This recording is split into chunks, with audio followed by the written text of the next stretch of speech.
നമസ്കാരം, എല്ലാവർക്കും ഫ്രീ പീരിയഡിലേക്ക് സ്വാഗതം.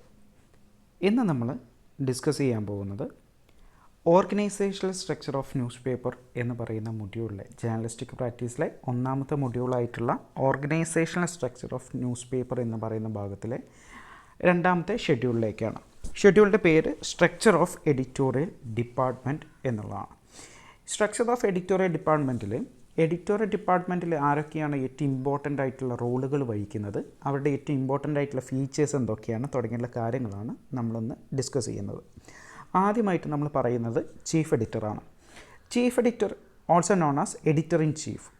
ചീഫ് എഡിറ്റർ എന്ന് പറഞ്ഞു കഴിഞ്ഞാലും എഡിറ്റർ ഇൻ ചീഫ് എന്ന് പറഞ്ഞു കഴിഞ്ഞാൽ സെയിം പേഴ്സൺ തന്നെയാണ്. The highest ranking member of editorial team at a publication. ഒരു പബ്ലിക്കേഷനിലെ ഏറ്റവും ഹയസ്റ്റ് റാങ്കിങ്ങിൽ നിൽക്കുന്ന ഒരു ആളാണ് ആരെന്ന് പറയുന്നത് ചീഫ് എഡിറ്റർ അഥവാ എഡിറ്റർ ഇൻ ചീഫ് എന്ന് പറയുന്നത്. They manage the team of writers and editors.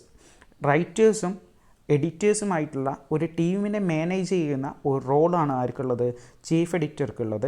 Determine the look and the feel of the publication. ഒരു പബ്ലിക്കേഷൻ്റെ ഒരു പ്രസിദ്ധീകരിക്കാൻ പോകുന്ന ഒരു പുസ്തകത്തിൻ്റെ ഒരു ന്യൂസിൻ്റെ അതിൻ്റെ ഫീൽ എങ്ങനെയായിരിക്കണം, അതിൻ്റെ ലുക്ക് എങ്ങനെയായിരിക്കണം എന്നുള്ളത് തീരുമാനിക്കുന്നതോ.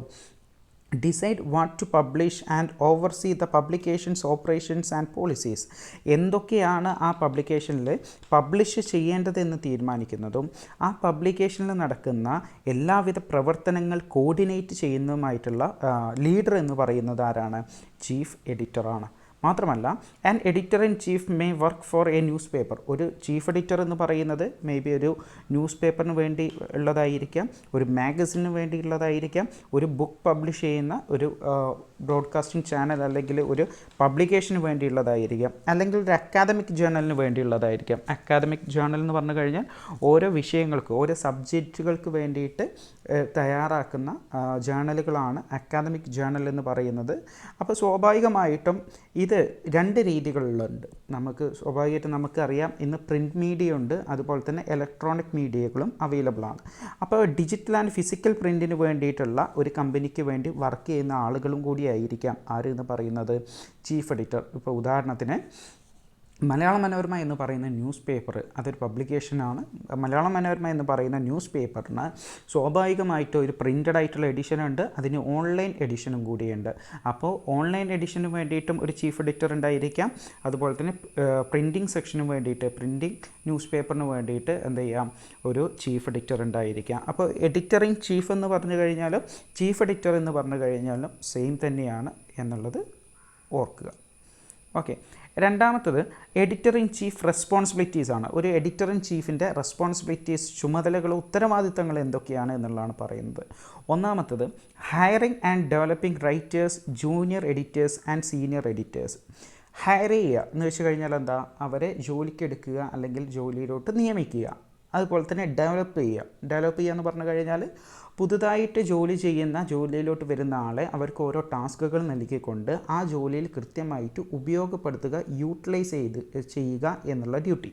അപ്പോൾ ഒരാൾ ജോലിക്കെടുക്കുക എന്നുള്ളതും അയാളെ കൃത്യമായിട്ട് ജോലി നൽകിക്കൊണ്ട് അയാളെ കൃത്യമായിട്ട് എന്ത് ചെയ്യുക, കൊണ്ടുവരിക, ഒരു നല്ലൊരു ജോലി ചെയ്യുന്ന ഒരാളായി കൊണ്ടുവരിക എന്നുള്ള ഡ്യൂട്ടിയും കൂടി ആർക്കുണ്ട്, എഡിറ്റർ ഇൻ ചീഫിനുണ്ട്. ആർക്കൊക്കെയാണ് അപ്പോൾ ജോലിക്കെടുക്കേണ്ടത്, റൈറ്റേഴ്സിന്, ജൂനിയർ എഡിറ്റേഴ്സ്, സീനിയർ എഡിറ്റേഴ്സ് തുടങ്ങിയിട്ടുള്ള ആളുകളെ നല്ല രീതിയിൽ മോൾഡ് ചെയ്തുകൊണ്ട് അവരെ നല്ലൊരു റൈറ്റേഴ്സാക്കിയിട്ട് നല്ലൊരു എഡിറ്റേഴ്സാക്കി മാറ്റുന്ന ഒരു ഡ്യൂട്ടി ചീഫ് എഡിറ്റർക്കുള്ളത് അല്ലെങ്കിൽ എഡിറ്റർ ഇൻ ചീഫിനുള്ളതാണ്.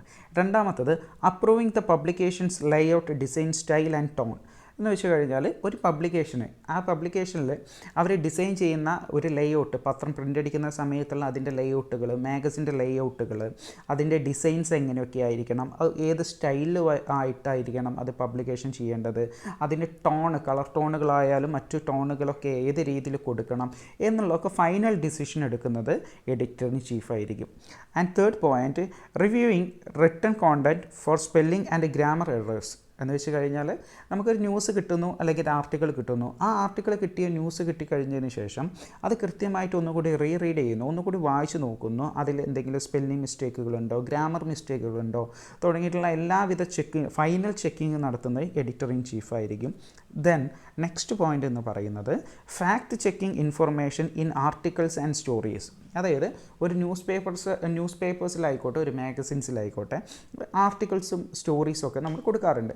ഈ ആർട്ടിക്കിളിലും സ്റ്റോറീസിലൊക്കെ കൊടുക്കുന്ന കാര്യങ്ങളെല്ലാം ശരി തന്നെയാണോ എന്ന് തീരുമാനിക്കേണ്ടത്, ശരി തന്നെയാണോ എന്ന് പരിശോധിക്കേണ്ട ഉത്തരവാദിത്വം ആർക്കുണ്ട്? Editor in ചീഫിനുണ്ട്. പക്ഷേ പല ന്യൂസുകൾക്കും നമ്മൾ കാണാറുണ്ട് മിസ്റ്റേക്ക് വരാറുള്ളത്, ന്യൂസുകൾ യാഥാർത്ഥ്യമല്ല എന്ന് നമ്മൾ കാണാറുണ്ട്. അപ്പോൾ അത് ആരുടെ മിസ്റ്റേക്കാണ്? Editor in ചീഫിൻ്റെ മിസ്റ്റേക്കാണ്. അപ്പോൾ ഒരു കാരണവശാലും ഒരു ന്യൂസ് പബ്ലിഷ് ചെയ്യുന്നതിന് മുമ്പ് അത് ശരിയാണോ തെറ്റാണോ എന്നുള്ള ഫാക്റ്റ് ചെക്ക് ചെയ്യേണ്ട റെസ്പോൺസിബിലിറ്റി ആയിരിക്കാനുള്ളത്? Editor in ചീഫിനാണുള്ളത്.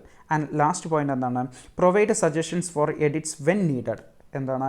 ഒരു ന്യൂസ് നമ്മളുടെ കയ്യിൽ കിട്ടിക്കഴിഞ്ഞതിന് ശേഷം അത് സബ് എഡിറ്റേഴ്സ് മറ്റ് എഡിറ്റേഴ്സ് എഡിറ്റ് ചെയ്ത് കഴിഞ്ഞതിന് ശേഷം മറ്റെന്തെങ്കിലും മാറ്റങ്ങൾ വരുത്തണം എന്നുണ്ടെങ്കിൽ അത്തരത്തിലുള്ള സജഷൻ ആ ഡെസ്കിന് നൽകേണ്ട ഉത്തരവാദിത്തം ആർക്കാണ്? എഡിറ്റർ ഇൻ ചീഫിനാണ്. അതായത് ഏതെങ്കിലും വാർത്തകളിൽ മാറ്റങ്ങൾ കൊണ്ടുവരണമെന്നുണ്ടെങ്കിൽ ഏതൊക്കെ രീതിയിൽ എങ്ങനെയൊക്കെയാണ് മാറ്റങ്ങൾ വരുത്തേണ്ടത് എന്നുള്ള ഒരു സജഷൻസ് ആര് നൽകണം? എഡിറ്റർ ഇൻ ചീഫ് നൽകണം. അപ്പോൾ ഈ 5 പോയിൻറ്റുകൾ എന്ന് പറയുന്നതാണ് എഡിറ്റർ ഇൻ ചീഫിൻ്റെ റെസ്പോൺസിബിലിറ്റീസ്. സോ അടുത്ത ഒരു പോയിൻ്റ്, അടുത്ത റെസ്പോൺസിബിലിറ്റിയാണ് writing editorial pieces to contribute to the publications. ഒരു പബ്ലിക്കേഷൻസിന് ഇപ്പോൾ ഒരു ന്യൂസ് പേപ്പർ, ആ ന്യൂസ് പേപ്പറിൻ്റെ ഒപ്പീനിയൻസ് ആണ്, ആ ന്യൂസ് പേപ്പറിൻ്റെ ഒരു ഫേസ്, ഒരു മുഖം, ഒരു ഒപ്പീനിയൻ, അഭിപ്രായങ്ങളാണ് ഏതെന്ന് പറയുന്നത്? എഡിറ്റോറിയൽസ് എന്ന് പറയുന്നത്. ഒരു പത്രത്തിനുള്ള ഏറ്റവും കോറായിട്ടുള്ള പത്രത്തിൻ്റെ നിലപാടുകളെയാണ് നമ്മൾ എന്തെന്ന് വിളിക്കുന്നത്? എഡിറ്റോറിയൽസ് എന്ന് വിളിക്കുന്നത്. ആ എഡിറ്റോറിയൽസ് തയ്യാറാക്കേണ്ടത് ആരാണ്? എഡിറ്റർ ഇൻ ചീഫാണ്. നെക്സ്റ്റ് പോയിൻ്റ് എന്താണ്? Developing and managing budget for the editorial team. ഒരു എഡിറ്റോറിയൽ ടീമിന് എത്രത്തോളം പണമാണ് ചെലവഴിക്കേണ്ടത് എന്നുള്ള കാര്യം ഫൈനലൈസ് ചെയ്യുന്നത് ആരായിരിക്കും? എഡിറ്റർ ഇൻ ചീഫ് ആയിരിക്കും. അടുത്തത് representing the publications editorial team at social functions എന്ന് വെച്ച് കഴിഞ്ഞാൽ പൊതുപരിപാടികളിൽ എഡിറ്റോറിയൽ ടീമിന് വേണ്ടിയിട്ടോ അല്ലെങ്കിൽ പബ്ലിക്കേഷൻ്റെ ടീമിന് വേണ്ടിയിട്ടോ പങ്കെടുക്കേണ്ടത് റെപ്രസെൻ്റ് ചെയ്യുന്നത് ആരായിരിക്കും? Editor in ചീഫായിരിക്കും. മാതൃഭൂമി എന്ന് പറയുന്ന ന്യൂസ് പേപ്പറിന് മാതൃഭൂമിയെ റെപ്രസെൻ്റ് ചെയ്തുകൊണ്ട് ഒരു പൊതുപരിപാടിയിൽ പങ്കെടുക്കേണ്ടത് ആരായിരിക്കും? മേ ബി എഡിറ്റർ ഇൻ ചീഫായിരിക്കും. Next point, making final decisions about the which stories, articles and photographs to publish. ഒരു ന്യൂസ് പേപ്പറിൽ, ഒരു മാഗസിനിൽ ഏതൊക്കെ വാർത്തകളാണ്, ഏതൊക്കെ സ്റ്റോറീസാണ്, ഏതൊക്കെ ആർട്ടിക്കിൾസാണ്, ഫോട്ടോഗ്രാഫ്സാണ്, എന്തൊക്കെയാണ് അതിൽ പബ്ലിഷ് ചെയ്യേണ്ടത് എന്ന ഫൈനൽ ഡിസിഷൻ എടുക്കേണ്ട തീരുമാനം ആയതായിരിക്കും? എഡിറ്റർ ഇൻ ചീഫ് ആയിരിക്കും. And next point, attending meetings with the publisher or publication board to discuss issues and plans for the publication. എന്ന് വെച്ച് കഴിഞ്ഞാൽ ഒരു മാനേജിങ് ടീം അല്ലെങ്കിൽ മാനേജ്മെൻറ്റ് ഉണ്ടായിരിക്കും. ഇപ്പോൾ മാതൃഭൂമി എന്ന് പറയുന്ന ന്യൂസ് പേപ്പറിന് നമ്മൾ എക്സാമ്പിളാക്കി എടുക്കുകയാണെന്നുണ്ടെങ്കിൽ മാതൃഭൂമി എന്ന് പറയുന്ന ന്യൂസ് പേപ്പറിന് ഒരു മാനേജ്മെൻറ്റ് ഉണ്ടായിരിക്കും. അതിൻ്റെ ഫിനാൻഷ്യലായിട്ടുള്ള കാര്യങ്ങൾ നോക്കുന്ന ഒരു മാനേജ്മെൻറ്റ് ഉണ്ടായിരിക്കും. ആ മാനേജ്മെൻറ്റ് ടീമിനുമായിട്ട് ഒരു മീറ്റിംഗ്, അത് എഡിറ്റോറിയൽ ടീമിൻ്റെ കാര്യങ്ങൾ പറഞ്ഞുകൊണ്ടുള്ള ആ ന്യൂസ് പേപ്പറിൻ്റെ അടുത്ത പ്രോഗ്രസ്സിന് വേണ്ടി നമ്മൾ എന്തൊക്കെ ചെയ്യണം തുടങ്ങിയുള്ള മീറ്റിങ്ങുകളിൽ പങ്കെടുക്കുന്ന ഒരു വ്യക്തി കൂടിയാണ് ആരെന്ന് പറയുന്നത്? എഡിറ്റർ ഇൻ ചീഫ് എന്ന് പറയുന്നത്. അപ്പോൾ ഇത്രയും പോയിൻ്റുകളാണ് എഡിറ്റർ ഇൻ ചീഫിൻ്റെ റെസ്പോൺസിബിലിറ്റീസ് എന്ന് പറയുന്നത്. ടോട്ടൽ നമുക്ക് 11 പോയിൻ്റുകളാണ്. ആ 11 പോയിൻ്റുകൾ ഇമ്പോർട്ടൻ്റ് ആയിട്ട് തന്നെ എന്ത് ചെയ്യണം? നോക്കി വെക്കണം. അടുത്തത് ന്യൂസ് എഡിറ്റർ എന്നുള്ളതാണ്. എഡിറ്റർ ഇൻ ചീഫിൻ്റെ താഴെ വരുന്ന പോസ്റ്റാണ് ന്യൂസ് എഡിറ്റർ എന്ന് പറയുന്നത്. News editor, a person who is in charge of a news desk at a newspaper or broadcasting organisation and whose job is to oversees the selection and preparation of news items for publication or broadcast. Broadcast എന്ന് പറഞ്ഞു കഴിഞ്ഞാൽ എന്താ? പ്രസിദ്ധീകരിക്കുക എന്നുള്ളതാണ്. ഒരു ചാനലിൽ അല്ലെങ്കിൽ ഒരു news പേപ്പറിലോ അല്ലെങ്കിൽ ഒരു ബ്രോഡ്കാസ്റ്റിംഗ് ചാനലിലോ ഏതൊക്കെ ന്യൂസുകളാണ് പബ്ലിഷ് ചെയ്യേണ്ടത് അല്ലെങ്കിൽ പബ്ലിഷ് ചെയ്യാൻ ഏതൊക്കെ വാർത്തകളാണ് എടുക്കേണ്ടത് തുടങ്ങിയുള്ള കാര്യങ്ങൾ തീരുമാനിക്കുന്ന ഒരാളാണ് ആരെന്ന് പറയുന്നത്? ന്യൂസ് എഡിറ്റർ എന്ന് പറയുന്നത്. ഒരു ന്യൂസ് സെലക്ട് ചെയ്യുന്ന, വാർത്തകൾ സെലക്ട് ചെയ്യുന്ന അല്ലെങ്കിൽ വാർത്തകൾ തയ്യാറാക്കുന്ന പ്രോസസ്സിൻ്റെ ഒരു ആളാണ് ആരെന്ന് പറയുന്നത്? ന്യൂസ് എഡിറ്റർ എന്ന് പറയുന്നത്. ഒന്നുകൂടി നോക്കാം. News editor, a person who is in charge of news desk. News desk എന്ന് പറയുന്ന ഏരിയയുടെ ന്യൂസ് ഡെസ്കിൻ്റെ ചാർജുള്ള പേഴ്സണാണ് ന്യൂസ് എഡിറ്റർ എന്ന് പറയുന്നത്. ഒരു ന്യൂസ് പേപ്പറിലായിരിക്കാം മേ ബി, അല്ലെങ്കിൽ ബ്രോഡ്കാസ്റ്റിംഗ് ഓർഗനൈസേഷൻ ഏതെങ്കിലും മാഗസിനൊക്കെ അതിലുള്ള ആളുകളിലായിരിക്കാം. ഇവരുടെ പ്രധാനപ്പെട്ട ഡ്യൂട്ടി എന്താണെന്ന് ഞാൻ പറഞ്ഞിട്ടുള്ളത് എന്തായിരുന്നു നേരത്തെ പറഞ്ഞത്? അതായത് selection and preparation of news items. വാർത്തകൾ ശേഖരിക്കുകയും സെലക്ട് ചെയ്യുകയും വാർത്തകൾ തയ്യാറാക്കുകയും ചെയ്യുന്ന ഡ്യൂട്ടിയാണ് ആർക്കുള്ളത്? ന്യൂസ് എഡിറ്റർക്കുള്ളത്. ഓക്കെ അല്ലേ? സെക്കൻഡ് പോയിൻ്റ് എന്താ, news paper editors have the daily responsibility for deciding which news stories are printed in the paper. ഒരു ന്യൂസ് പേപ്പർ എഡിറ്ററിന്, ഇപ്പോൾ ഒരു ന്യൂസ് എഡിറ്റർ വർക്ക് ചെയ്യുന്നത് ന്യൂസ് പേപ്പറിലാണ് എന്നുണ്ടെങ്കിൽ ഒരു ന്യൂസ് പേപ്പർ എഡിറ്ററിന് ഡെയിലി റെസ്പോൺസിബിലിറ്റി ഉണ്ടാവും, ദിവസവും ഒരു ചുമതല ഉണ്ട്. എന്താണ്, ഏതൊക്കെ ന്യൂസുകളാണ് പത്രത്തിൽ പ്രിൻ്റ് ചെയ്യേണ്ടത്, ഏതൊക്കെ വാർത്തകളാണ് പത്രത്തിൽ പ്രിൻ്റ് ചെയ്ത് വരേണ്ടത് എന്നുള്ള ഒരു തീരുമാനം എടുക്കേണ്ടത് ആരാണ്, ന്യൂസ് എഡിറ്ററാണ്. മാത്രമല്ല നെക്സ്റ്റ് പോയിൻ്റ് എന്താ, the editor assigns reporters to cover the news. ഈ ന്യൂസ് എഡിറ്റർ ആയിരിക്കും അദ്ദേഹത്തിൻ്റെ കീഴിലുള്ള റിപ്പോർട്ടേഴ്സ്, വാർത്തകൾ ശേഖരിക്കുന്ന റിപ്പോർട്ടേഴ്സിന് ഓരോ ഡ്യൂട്ടികൾ അസൈൻ ചെയ്ത് കൊടുക്കുന്നത്. Check for accuracy and fairness in newspapers articles and write headlines. മാത്രമല്ല അടുത്തെന്താണ്, check for accuracy and fairness in the newspapers article. ഒരു ന്യൂസ് പേപ്പറിൻ്റെ ആർട്ടിക്കിളിലുള്ള ആക്യുറേറ്റ് ആയിട്ടുള്ള ഫാക്റ്റുകൾ തന്നെയാണ്, ഫെയർനെസ് ആയിട്ടുള്ള ന്യൂസുകൾ തന്നെയാണ് കൊടുക്കുന്നത് എന്നുള്ള ചെക്ക് ചെയ്യുകയും ഒരു ന്യൂസ് പേപ്പറിന് വേണ്ടിയിട്ടുള്ള, ഒരു ന്യൂസിന് വേണ്ടിയിട്ടുള്ള, വാർത്തകൾക്ക് വേണ്ടിയിട്ടുള്ള ഹെഡ്ലൈൻസ് തയ്യാറാക്കുകയും ചെയ്യുന്ന ഡ്യൂട്ടിയും കൂടി ആർക്കുള്ളതാണ്, ന്യൂസ് എഡിറ്റർക്ക് ഉള്ളതാണ്. A good news editor is what make A great news paper. ഒരു നല്ലൊരു ന്യൂസ് എഡിറ്റർക്ക് എന്ത് ചെയ്യാൻ സാധിക്കും, ഒരു നല്ല ന്യൂസ് പേപ്പർ തയ്യാറാക്കാൻ സാധിക്കും എന്നുള്ളതാണ്. എന്ന് വെച്ച് കഴിഞ്ഞാൽ എങ്ങനെയായിരിക്കും, കൃത്യമായിട്ടുള്ള സത്യസന്ധമായിട്ടുള്ള വാർത്തകൾ, ആ ഓർഗനൈസേഷൻ്റെ എല്ലാവിധ ക്രെഡിബിലിറ്റിയും നശിപ്പിക്കാത്ത രീതിയിലുള്ള, അതിനൊരു ഡീമെറിറ്റ് ആവാത്ത രീതിയിലുള്ള വാർത്തകളൊക്കെ നൽകിക്കൊണ്ട് ഒരു നല്ല ഒരു ന്യൂസ് പേപ്പർ തയ്യാറാക്കുന്നതിന് ഒരു ന്യൂസ് എഡിറ്റർക്ക് സാധിക്കും.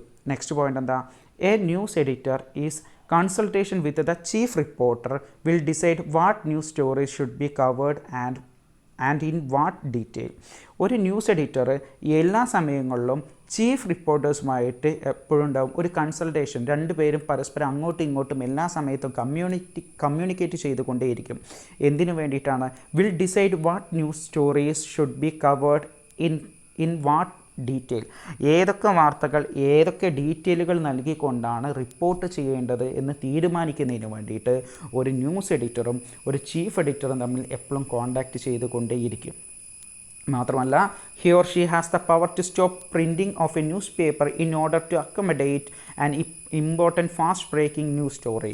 അതായത് ഒരു പത്രം പ്രിൻ്റ് ചെയ്തുകൊണ്ടിരിക്കുന്ന സമയത്ത് വേണമെന്നുണ്ടെങ്കിൽ അത്രയും മോസ്റ്റ് ഇമ്പോർട്ടൻ്റ് ആയിട്ടുള്ള സിറ്റുവേഷനിൽ ആ പ്രിൻറ്റിങ് സ്റ്റോപ്പ് ചെയ്യുന്നതിന് വരെയുള്ള അധികാരം ആർക്കുണ്ട്, ഒരു ന്യൂസ് എഡിറ്റർക്കുണ്ട്. കാരണം അത്രയും ബ്രേക്കിംഗ് ന്യൂസുകൾ നമുക്ക് വീണ്ടും റീപ്രിൻ്റ് ചെയ്യാനുള്ള ആ ബ്രേക്കിംഗ് ന്യൂസും കൂടി ആ പത്രത്തിൽ കൊടുത്തുകൊണ്ട് റീപ്രിൻ്റ് ചെയ്യിപ്പിക്കാനുള്ള ഒരു പെർമിഷനും കൂടി, ഒരു പവറും കൂടി ആയിരിക്കുന്നുണ്ട് ന്യൂസ് എഡിറ്റർക്കുണ്ട്. The news editor arrange the photographers and artist act as a link with the advertisement department. The news editor, ഈ ന്യൂസ് എഡിറ്റേഴ്സ് ആയിരിക്കും ഫോട്ടോഗ്രാഫേഴ്സിനെയും ആർട്ടിസ്റ്റുകൾ, ചിത്രം വരയ്ക്കുന്ന ആളുകളെയും അറേഞ്ച് ചെയ്യുന്നത്. നമ്മളൊരു പത്രത്തിൽ ഫോട്ടോഗ്രാഫേഴ്സിനെ ഫോട്ടോസ് നമുക്ക് കാണാൻ സാധിക്കും, കാരിക്കേച്ചർ ഉൾപ്പെടെയുള്ള ചിത്രങ്ങൾ നമുക്ക് കാണാൻ സാധിക്കും. ഇവരെ രണ്ടുപേരെയും അറേഞ്ച് ചെയ്യുന്ന ഡ്യൂട്ടി എന്ന് പറയുന്നത് ന്യൂസ് എഡിറ്റർക്കാണ്. മാത്രമല്ല act as a link with the advertisement department. ഒരു അഡ്വർടൈസ്മെൻറ്റ് ഡിപ്പാർട്ട്മെൻറ്റ്, പരസ്യ ഡിപ്പാർട്ട്മെൻറ്റ് പരമായിട്ട് പരസ്യങ്ങൾ നൽകുമല്ലോ, അഡ്വർടൈസ്മെൻറ്റുകൾ, ആ പരസ്യ ഡിപ്പാർട്ട്മെൻറ്റിനോട് ഒരു ലിങ്കായിട്ട് ഒരു കണക്ഷനിലൂടെയാണ് എപ്പോഴും ആര് വർക്ക് ചെയ്യുക, ഒരു ന്യൂസ് എഡിറ്റർ വർക്ക് ചെയ്യുക. അപ്പോൾ ഇത്രയും കാര്യങ്ങളാണ് എന്തെന്ന് പറയുന്നത്, ഒരു ന്യൂസ് എഡിറ്ററുടെ ഇമ്പോർട്ടൻസ് എന്ന് പറയുന്നത്. ഓക്കെ, അപ്പോൾ ഇന്ന് നമ്മൾ ഡിസ്കസ് ചെയ്യുന്നത് 2 ടോപ്പിക്കുകളാണ്. ഒന്നാമത്തെ ടോപ്പിക് എന്ന് പറയുന്നത് who is chief editor. Chief editor ആരാന്ന് നോക്കി, ചീഫ് എഡിറ്ററിൻ്റെ റെസ്പോൺസിബിലിറ്റീസ് എന്താണെന്ന് നോക്കി. അത് കഴിഞ്ഞതിന് ശേഷം ന്യൂസ് എഡിറ്ററുടെ റെസ്പോൺസിബിലിറ്റീസ് എന്താണെന്ന് നോക്കി. ഇനി അടുത്ത എപ്പിസോഡിൽ മൊഡ്യൂളിൻ്റെ ബാക്കി നമ്മളെടുക്കുന്നതാണ്. സോ എല്ലാവർക്കും ക്ലാസ്സുകൾ മനസ്സിലായി എന്ന് കരുതുന്നു. Thank you.